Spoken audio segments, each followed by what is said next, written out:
I am the Tofu Golem. Please enjoy the video. You start by opening Device Manager, so Windows reveals hardware names. This matters because the GPU model guides which memory metric you read. Press Windows key plus X, choose Device Manager, then expand Display Adapters.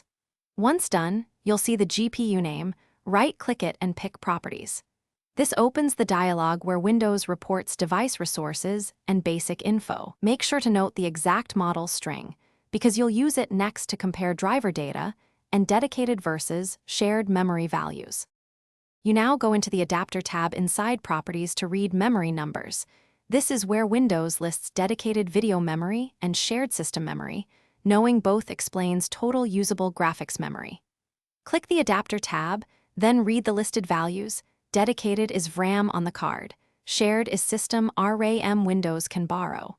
Once you record those figures, cross-check them against the GPU model's official specs so you understand expected versus reported memory. And to spot driver reporting differences, that you finish by verifying with secondary tools so you're sure Windows isn't misreporting.